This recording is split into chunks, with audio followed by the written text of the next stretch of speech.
저는 오늘 부드러운 마음 이런 제목으로 말씀을 전하고자 합니다. 어느 누구도 예수를 믿을 때에는, 전능하신 하나님을 찾을 때에는 예외 없이 어떤 막다른 골목에 부딪혀서야지만 하나님을 찾는다는 것이에요. 거꾸로 말하자면 하나님은 나를 택하실 때에는 나를 막다른 골목에 몰아넣으셔서 어느 누구도 의지하지 못하고 어느 누구도 신뢰할 수 없는 그런 상황, 오직 하나님 한 분만이 나의 문제를 해결할 수 있다는 믿음을 갖도록 하기 위한 주님의 계획이 있다는 것을 우리가 알 수 있어요. 우리를 편안하게 예수 믿는 사람 아무도 없죠? 다 나름대로 사연이 있고 아픔이 있고 고통이 있고 외로움이 있고 버림받음이 있고 또 소금이 있고 당함이 있고 배신당함이 있고.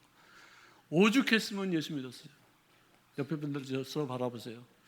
아이고, 오죽하면 예수 믿었어. 할렐루야. 아멘. 우리는 정말 너무 비참해서 마지막 골목에서 이제는 어느 누구도 나의 힘이 되지 못하는 그런 절박한 상황 속에서 예수를 믿었지만, 그로 말미암아 내가 문제 해결된 것만 중요한 것이 아니라 영원한 생명을 얻은 바 되어 구원받고 천국 백성이 된 줄로 믿습니다.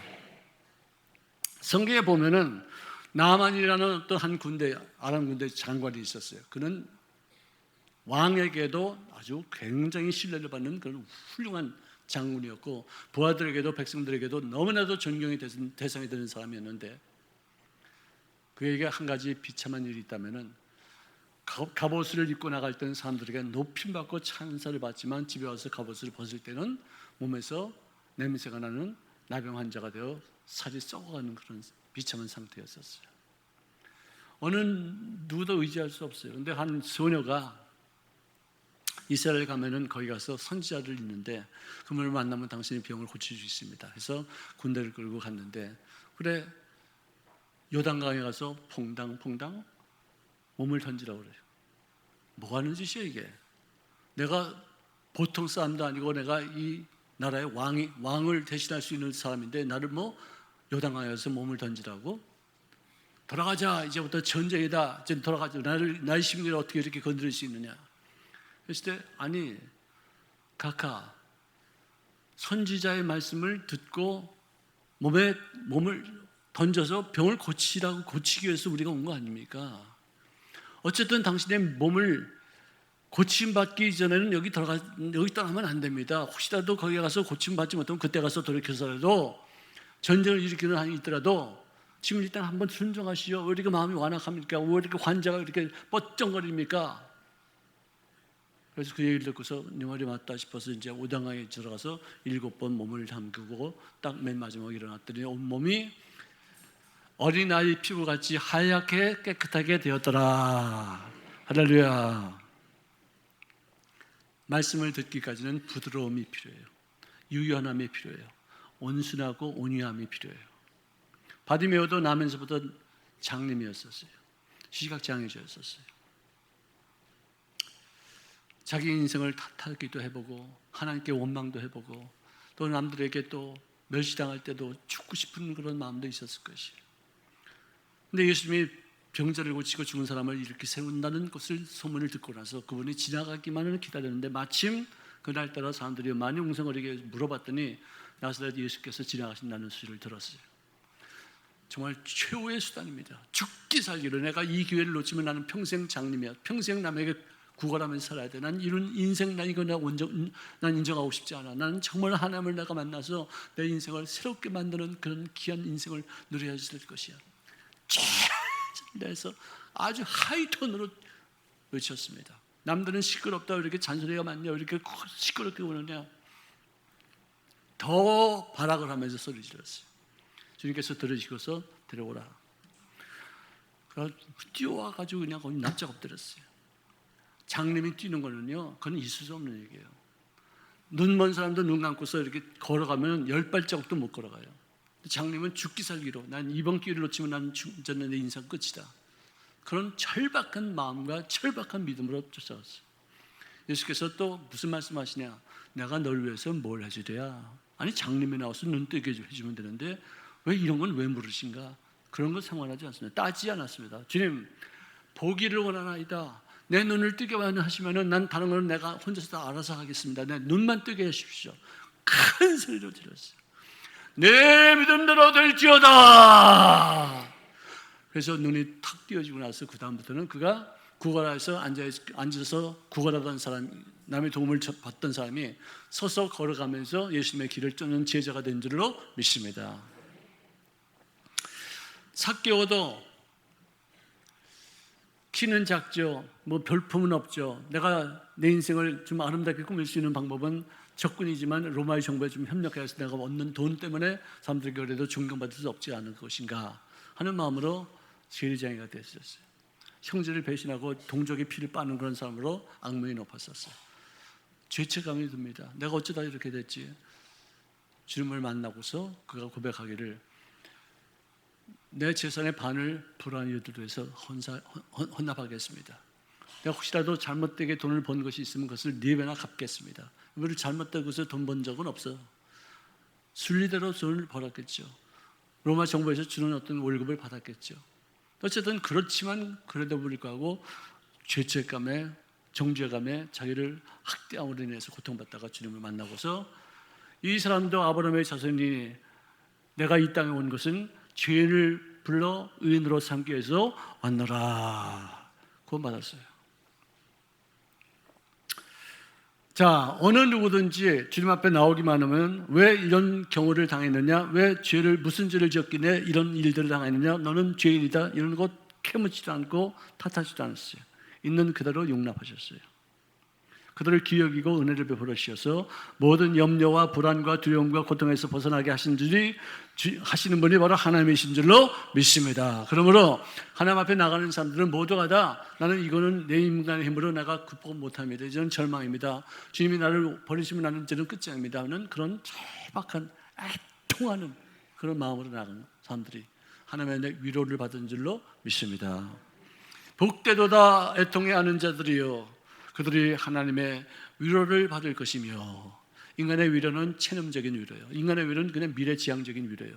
인간의 위로는 나타나지 않은 것이에요.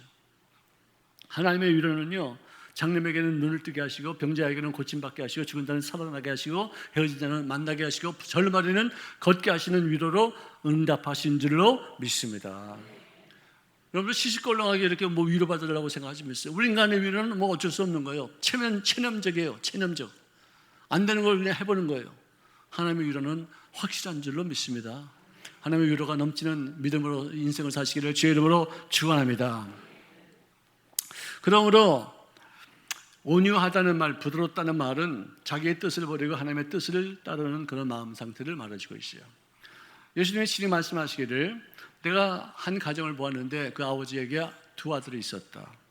근데 첫째 아들에게 말하기를 오늘 네가 포도원에 가서 좀 일을 좀 하지 않겠니? 했더니 그 첫째 맏아들은 아버지여 제가 가겠습니다 했는데 말은 그렇겠지만 행동으로 옮기지 않고 불순종했다. 근데 둘째 아들에게 너 포도원에 가서 좀 일하라 하고 아버지가 첫째 아들의 불순종에 대해서 미안하면서 또 아파하면서 그 아들에게 말했더니 실소이다, 안 가겠습니다. 왜 나에게 그런 일을 시킵니까? 라고 했다가 뉘우치고 그가 순종하여서 포도원에 가서 일을 했다면은 누가 아버지의 뜻대로 한 사람이 되겠느냐.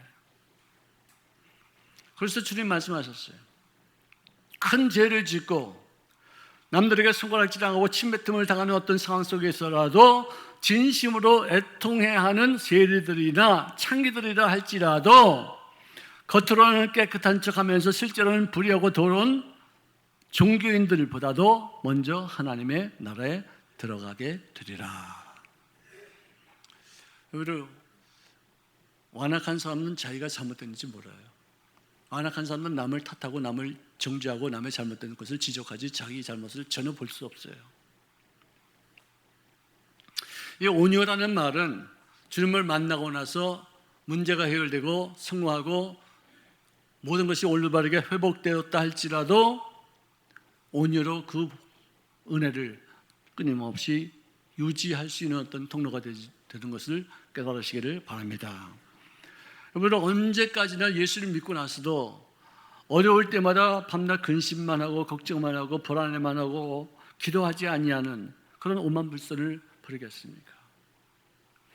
예수 믿는 사람들이 기도하지 않는다는 것은 무슨 뜻이냐? 하나님 앞에 아뢰봤자 이 문제는 해결되지 않을 것이다. 하나님은 이 문제를 해결하지 못한다.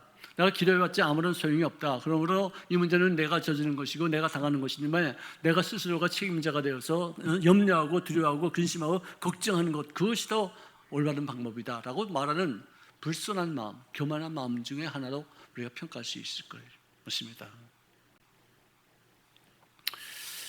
자, 피땀 흘려 겉으로는 남는 것 같지만, 이래서 어떤 유익이 있는 것 같지만 나중에 보니까 믿지는 장사를 하고 있었어요. 많이 애를 써서 수고했어, 땀 흘렸어. 근데 소득은 없어요. 우리를 잠언서 11장 2절에 보니까 자주 책망을 받으면서도 목이 곧은 사람은 갑자기 패망을 당하고 피하지 못하리라. 자기 자신에 대해서 무지해요. 자기 자신에 대해서 지식이 없어요. 그래서 자기가 교만한 줄도 몰라요. 교만한 사람들의 특징은 뭐냐? 교만한 줄 몰라요. 자기가 하는 행동이 남들에게 어떤 영향을 미치는 거, 어떤 판단을 받는지 몰라요. 순간적인 감정으로 어떻게 다투다가 남에게 상처를 준 사람이 있다면 그 사람은 원래 본질은 그렇게 나쁜 사람이 아닌데 어떻게 욱하는 바람에 그런 말을 하고 나서는 미안해요. 내가 잘못 말했네. 내가 좀 심하게 말했네. 내가 저 사람의 자존심을 건드렸네. 그래서 화목을 추구하고 용서를 빌고 다시 내가 너무 심하게 말한 걸 죄송하게 생각합니다. 좀 마음 좀 푸십시다. 관계를 회복합니다. 그런데 정말로 악하고 완악해서 남에게 상처를 준 사람은 자기가 자기 때문에 상처받은 사람하고 화목하지 않습니다. 불화 상태를 유지하고 미움을 계속해서 마음속에 간직하고 있어요. 우리를 이 화는요, 분노는요, 자기가 한번 욱하지만 그것으로 끝나지 않고 이것이 전이가 돼요. 요즘 국회에서 있는 일들, 서로 청문회하고 서로 공격하고 그런 것들을 보면은요, 너무 화에 차 있고 분노에 차 있고 경멸에 차 있고 질시에 차 있어요. 그런 건 국민들을 보면 다 같이 그렇게 느껴요. 다 같이 그렇게 되어가요. 목사님들끼리도 만나가지고 어쩌다가 그러니까 축 지나가면서 했던 정치적인 말이 서로 엄청난 그런 파급 효과가 있어서 쫙 갈라지고 증오식으로 헤어지게 돼요. 참 정말 무서워요. 그래서 우리는 아예 정치적인 얘기를 안 하지 말자 이렇게 해요. 인터넷상에 정말 인격적인 살인이라고 말할 수 있는 극단적인 언어가 팽배하게 있어요. 이런 어떤 분노와 그런 질시가 확산되고 있는 거예요. 정말 이게 전이 되는 것으로 이렇게 말할 수밖에 없어요. 끊임없이 정죄하고 끊임없이 남을 비판하는 것뿐만 아니라 자기 자신에 대해서도 정죄하는 그런 사람들이 많이 있어요. 자기가 옳다는 바로 자기를 정죄치 않는 자가 복이 있다고 말씀했는데 끊임없이 자기를 절망 속에 빠뜨리게 하고 너는 죄인이야, 너는 하는 것이 없어, 너는 되는 일이 없어, 자기 자신을 이렇게 욕하고 있어요. 남을 이해하고 용납하고 또 스스로 나의 잘못이 있다 할지라도 그래 다시 일어나자, 잘못할 수 있지, 실수하는 것은 누구든지 다 할 수 있는 거야. 그래서 자기를 격려하시는 그런 마음이 참 없다는 경우가 참 많이 있습니다. 여러분들 왜 인간들은 불친절할까요? 우리 한국은 요즘 와서는 정말 친절한 사회가 되었어요. 근데 연약한 사람이 있거나 자기보다 부족한 사람이 있으면 끊임없이 그를 괴롭히고 끊임없이 그를 학대하고 왕따시키고 불친절할 수밖에 없이 대하는 것을 볼 수 있어요. 왜 우리는 불친절할까요? 내가 약자로 보일까 봐 좀 멋있는 사람이 되어져서 무뚝뚝한 어떤 그런 모습, 이것이 바로 상전같이 보여서 남들에게 뭔가 좀 무시당하지 않을 어떤 그런 것이 아닐까 싶어서 부드럽게 사람들을 대하지 못합니다. 몸에 배어서. 여러분들 길거리에서 누가 길을 좀 제가 물어보면은 이렇게 해서 이렇게 하는 분, 이렇게 이쪽으로 가십시오 이렇게 하는 분도 계시고요. 어떤 분은 저기 가보세요 위에. 거기 가서 거기 맞은편이 뭔지 모르겠어 나는. 맞은편에 있대. 근데 어디 맞은편이라는 게 말 안 하고 그냥 너무 무성의하게 해서 야, 참 이거 이럴 수 되겠는가 하는 생각을 하게 됐어요. 너무나도 오랫동안 짓밟힘에 대한 반응이 이렇게 불친절이 아닌 것인가 생각합니다. 그러나 잠언서 25장 15절을 보니까 부드러운 혀가 뼈를 꺾는다 이거죠. 부드러운 혀가. 강자의 특권은 뭔지 아십니까? 부드러움에 있습니다. 유함에 있습니다. 온유함에 있습니다. 친절함에 있습니다. 남을 나보다 더 낮게 여겨도 짓밟히지 않습니다. 이게 강자의 어떤 역할이에요. 왜 남들을 내가 나보다 낮게 여기지 못하느냐? 혹시 나를 무시할까 봐, 나를 짓밟을까 봐. 그런 경우가 참 많이 있어요. 불우한 이웃들에게 인색한 사람들도 참 많이 있죠. 정말로 아끼고 너무나도 검약 절감하는데도 불구하고 돈을 모으지 못해요. 자동차를 타도 빨간불이면 자동차 시동을 끕니다. 왜? 고 돌아갈 때 공전에 들어가면서 공회전하면서 연료가 소모되니까 꺼요. 그리고 10원이라도 주유비가 싼 곳을 찾아서 한 5분, 10분을 또 돌아다녀요. 그 왔다 갔다 하면서 그것도 연료비 그거 다 소모되는데 그게 아낀다고 생각해요. 남에게 경제적인 도움 주지 않으려고 인색합니다. 자, 잠언서 11장 21절에는 남에게 나누어 주는데도 더욱 부유해지는 사람이 있는가 하면 마땅히 쓸 것까지도 아끼는데도 불구하고 가난해지는 사람이 있다는 거예요. 이거를 큰 돈 투자해가지고 좋은 제품을 만들어서 그걸 비싼 값에 팔면 유익이 굉장히 커요. 근데 돈 들어가는 거 투자하는 게 아까워가지고 시시껄렁하게 투자해가지고 별 그지 같은 것을 만들면 팔리지도 않아요.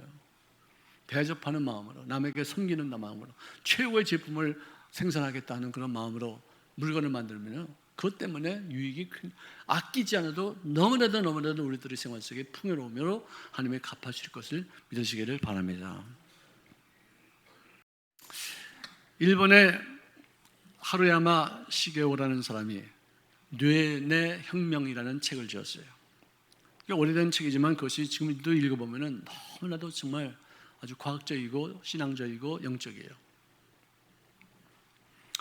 온유한 마음은 우리 몸에도 영향력을 미쳐서 건강한 상태를 유지하게 될 줄로 믿습니다. 누구에게 대가를 바라지 않고 희생적으로 누구를 섬기고 봉사할 때 이 대뇌 피에서 최고 양질의 엔돌핀이라는 호르몬이 쫙 분비가 되는 거예요. 이 엔돌핀은 몰핀이라는 마취제, 진통제의 효과에 약 200배가 되는 강력한 그런 진통제라는 거예요. 그것으로 인해서 우리들의 몸에 이런 어떤 호르몬이 쫙 뿌려지면은 우울증에서 해방되어지고 항상 즐거운 마음으로 그리고 항상 긍정적인 마음으로 건강한 상태를 유지하게 될 줄로 믿습니다. 이건 과학자들이 하는 말이에요. 왜 예수 믿는 사람들이 이렇게 장수하는가? 왜 예수 믿는 사람들이 이렇게 건강한 것인가? 왜 예수 믿는 사람들에게 기적이 일어나는 것인가를 살펴보았더니 과학적으로 이런 어떤 일들이 있었다는 것을 그때 생각한 거예요. 우리는 과학적인 지식 없이 믿음으로 했는데, 믿음으로 즐거워했는데, 믿음으로 봉사했는데, 믿음으로 남들을 도와줬는데 그 효과가 이렇게 나타난다는 사실이 지식이 없이도 믿음으로 했는데도 우리들의 생활 속에 이런 놀라운 기적을 체험하게 됐었어요. 자, 그런데 다이돌핀이라는 그런 효소는 엔돌핀의 효과에 약 4,000배나 되는 강력한 진동제, 고혈압과 노화를 촉진하는 아드레날린을 딱 차단시키는 그런 엄청난 괴력이 그 속에 있기 때문에 정말로 남을 도와주고 헌신하고 유한 마음으로 품어주고 서로 부드럽게 얘기해주고 서로 정말 표현력 있게 배려해주는 어떤 그런 마음 상태를 유지하면은 건강한 상태를 우리 몸에도 장수의 복을 누리게 하실 줄로 믿습니다. 성경이 그렇게 얘기하고 있어요.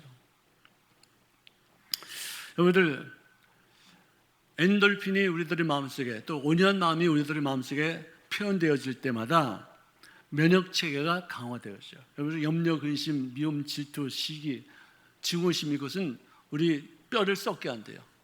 우리 몸에서 면역력을 강하게 만드는 어떤 그 효소가 뼈를 통해서 나타나는데, 뼈가 썩으면 면역력이 약해서 똑같은 환경에 처해 있는데 어떤 사람은 감기에 걸리고 어떤 사람은 감기에 걸리고, 똑같은 황해에 처했었는데 어떤 사람은 코로나에 걸리고 어떤 사람은 코로나에 걸리지 않아요.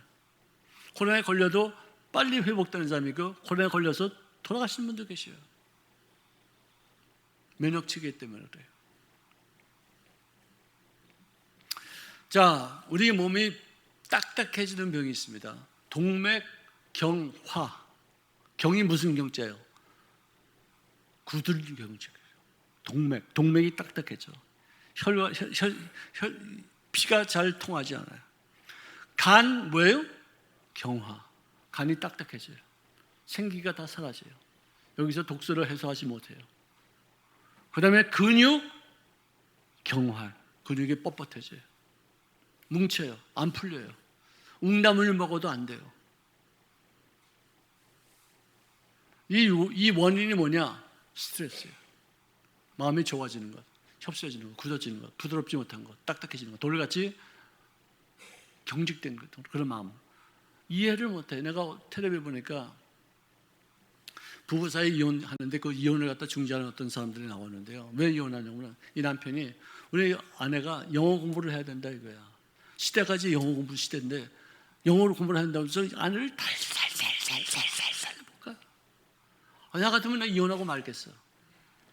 아니 왜 이렇게 영어를 갖고 이렇게? 근데 오늘 영어를 영어가 하루아침에 되는 게 아니에요. 단어를 외운다고 되는 게 아니에요.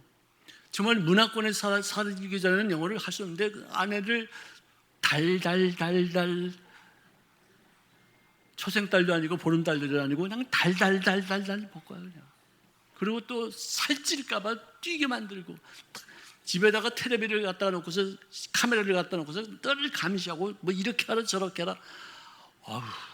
근데 자기가 그게 하는 게 당연한 것으로 알아요.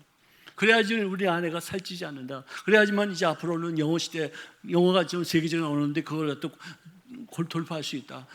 뭐 운동해야지만 말이지 뭐 건강해진다. 난 그런 사람 난 처음 봤어요. 이혼 직전까지 가다가 중재하는 사람들에 의해서 그 중간쯤을 서로 부인이 원하는 것과 남편이 원하는 것 중간쯤을 이렇게 삼아가지고 일단은 이혼을 안 했어요. 어떻게 이렇게 완악해요? 어떻게 이렇게 자기중심적이에요? 어떻게 자기 마음대로 이렇게 영어 단어를 외우게 만들어요? 그래서 10년 동안 영어 단어를 외워도 지금 영어 말 한마디도 못해. 교수 방법이 틀려. 그 프로 안 봤어요? 누구? 나는 텔레비 잘 안 보는데 어떻게 돌리다 보니까 그게 하나가 나왔는데 정말 너무 심각하더라고요. 어떻게 그런 부부가 다 있어요? 할렐루야.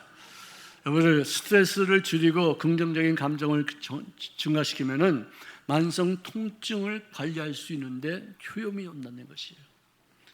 여러분 그냥 우리는 하나님이 바꾸셔야지 우리들이 바꿀 수 없어요. 그냥 맡기고 기도하는 것밖에 없어요. 아멘. 아멘. 남들을 바꾸려고 그래. 나도 바꾸지 못하는 걸 왜 남들을 시켜? 왜 나도 못하는데 왜 마누라 가야 되고 내가 못하는데 왜 남편이 해야 돼? 왜 이렇게 자기 주장을 해? 있는 그대로 받아줘야지. 하나님도 있는 그대로 받아주시는데 왜 우리가 그 사람을 고치려고 들어?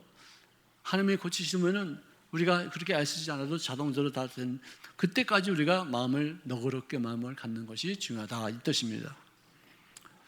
여러분들 이 온유함에 대해서 성경에는 몇 군데에서 나와서 말씀하고 있는데요. 모세가 구스 여인을 취했어요. 그것을 보고서 아론과 미리암이 모세를 공격합니다. 너 잘못했어. 왜 그런 죄를 지어? 그런데 하나님이 냅둬. 잘못했으면 내가 야단치게. 니들이 뭐 하는 거야? 모세는 지면에 어떤 사람의 온유함보다 승한 어떤 그런 온유함을 갖고 있어. 너희들은 환상을 통해서 꿈을 통해서 계시를 받지만 모세는 나하고 직접 대면해서 계시받고 있어. 나의 주권에 있으니까 니들이 그렇게 하지 마. 그래서 하나님이 그를 변호할 만큼 그는 온유한 사람이었어요. 여러분들 온순한 사람이 아니었어요. 맨 처음부터 그렇게 부드럽고 유한 사람이 아니었었어요. 아주 그냥 막 욱하고 그냥 화를 내고 막 이런 사람이었는데 연단과 훈련과 하나님의 어떤 그 시련 속에서 그가 깨어지고 낮아지고 하나님 앞에 내려놓고 주님 앞에 포기하고 내 주장은 없습니다. 이제는 주님의 주장대로 하겠습니다. 그래서 그는 사람들에게는 어떻게 보였을지 몰라도 하나님 측면에서 볼 때는 하나님 앞에 절대 순종하고 자기를 깨뜨리는 사람으로 하나님의 평가하신 줄로 믿으시기를 주의 이름으로 축원합니다. 그래서 그는 그 강력한 지도력을 가지고서 광야를 통과했던 사람이고, 그의 후계자가 가나안 땅을 정복하기까지 정말 이 역할을 잘 감당했다는 것이에요.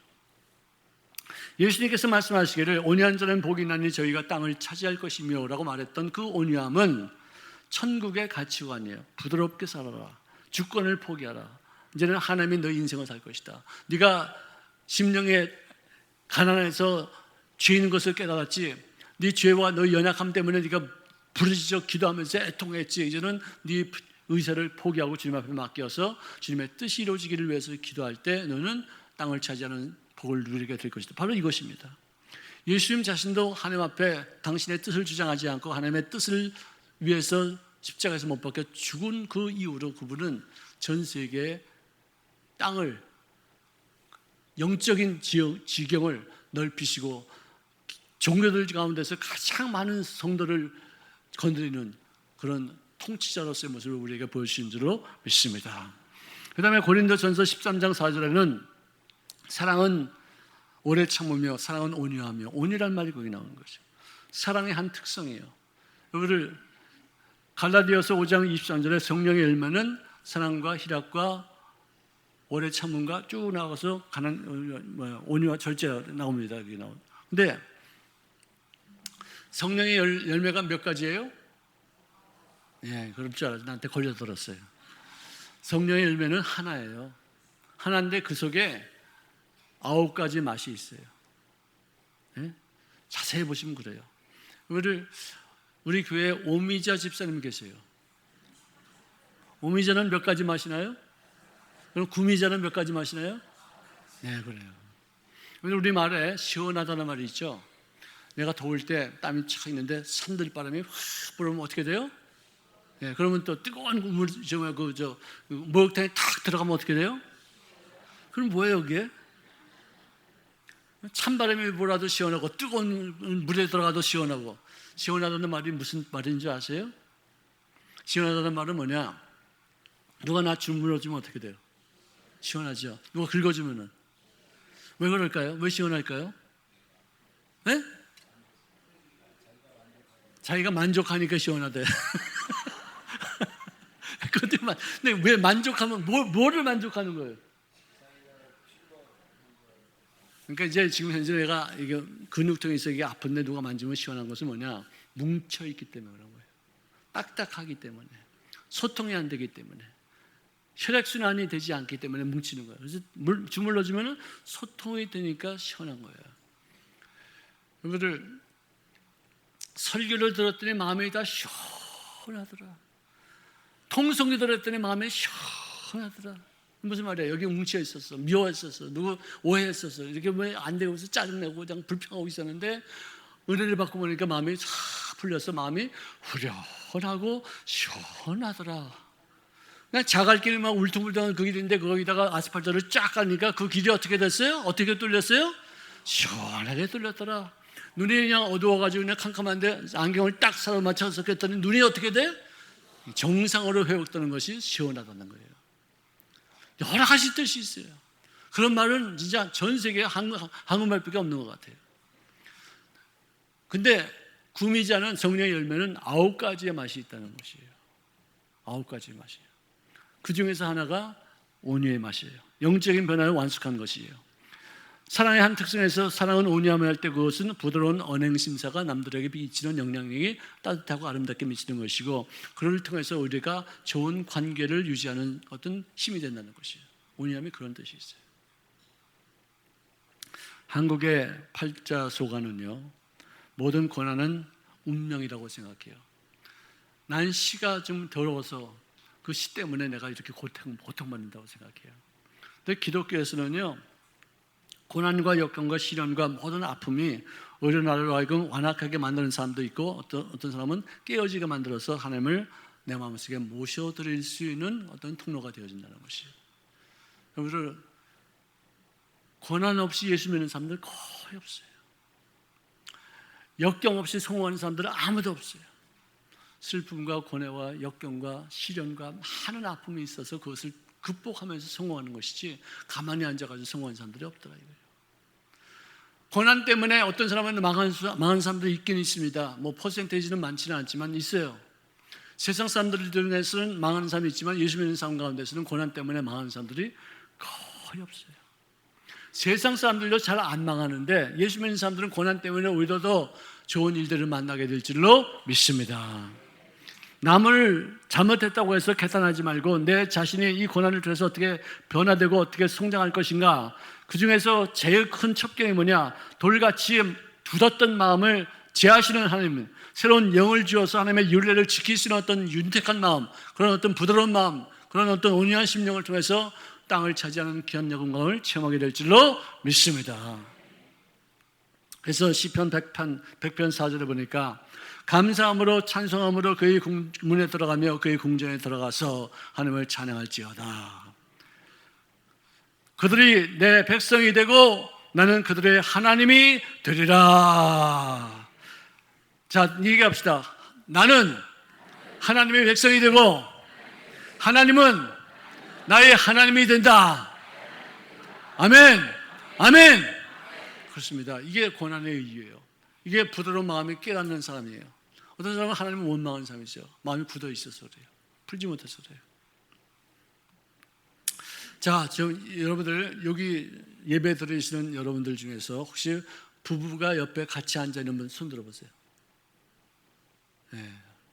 근데 왜 부부들이 서로 이렇게 헤어져서 앉아 있지? 자, 그러면은요 남성들이 우리 아내한테 말하세요. 내가 당신을 사랑하는지 알지? 네, 하세요. 빨리 말해보세요. 빨리 말해보세요. 내가 당신을 사랑하는지 알지? 그게 말하세요. 자, 부부 저기 한번 일어나세요. 두부 일어나세요. 일어나세요. 네, 오케이. 네. 자, 남편이 아내에게 말하세요. 오케이.